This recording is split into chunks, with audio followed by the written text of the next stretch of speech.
मूर्ख राजा और चतुर ब्राह्मण। बहुत समय पहले की बात है। एक बड़े और समृद्ध राज्य में एक राजा राज्य करता था जिसका नाम विक्रमसेन था। वह राजा जन्म से तो बुद्धिमान था, लेकिन धीरे धीरे आलसी, घमंडी और अपनी शक्ति का दुरुपयोग करने वाला बन गया था। शासन का काम वह अपने मंत्रियों और सेवकों पर छोड़ चुका था।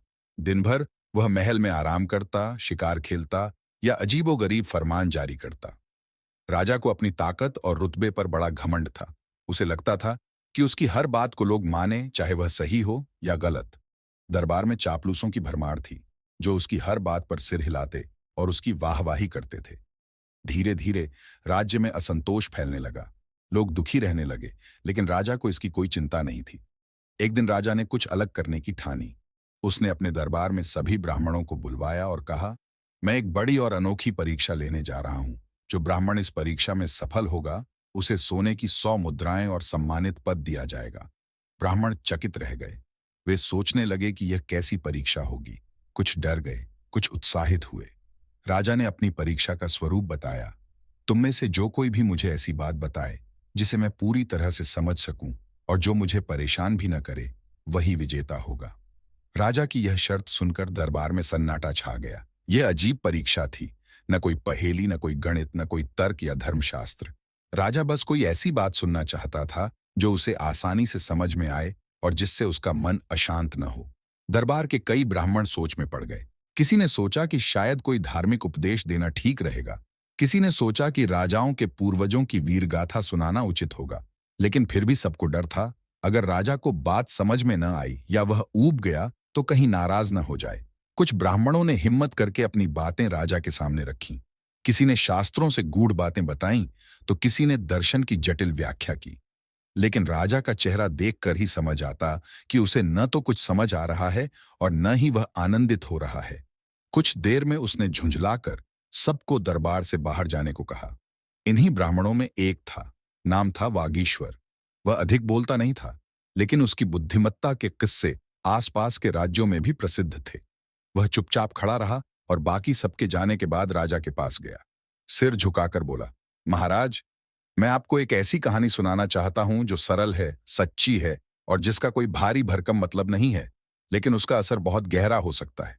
राजा ने उसे बैठने का इशारा किया और कहा, ठीक है, बोलो। अगर मुझे तुम्हारी कहानी समझ में आ गई और मैं परेशान न हुआ तो इनाम तुम्हारा होगा। वागीश्वर बोला, महाराज, एक गांव में एक किसान रहता था।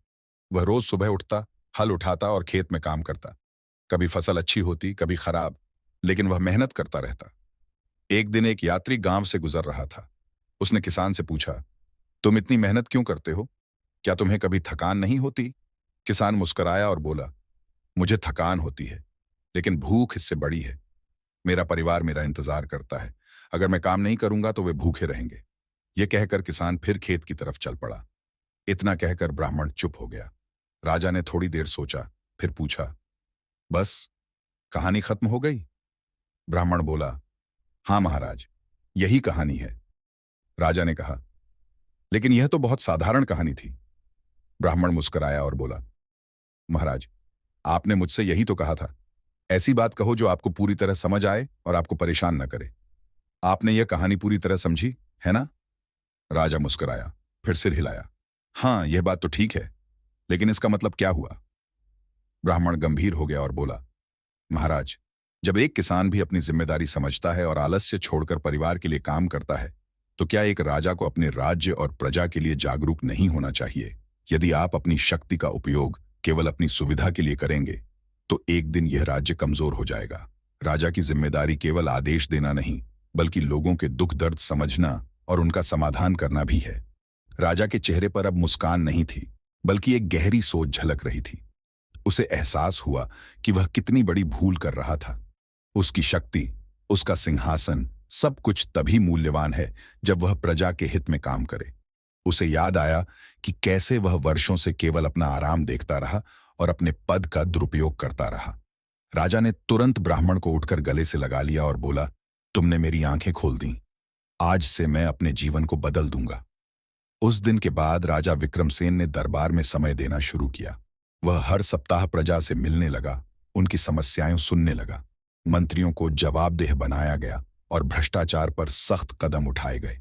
कुछ ही वर्षों में वह राज्य खुशहाल बन गया और राजा को एक न्यायप्रिय और दूरदर्शी शासक के रूप में जाना जाने लगा। चतुर ब्राह्मण वागीश्वर को राजा ने अपना प्रमुख सलाहकार नियुक्त किया।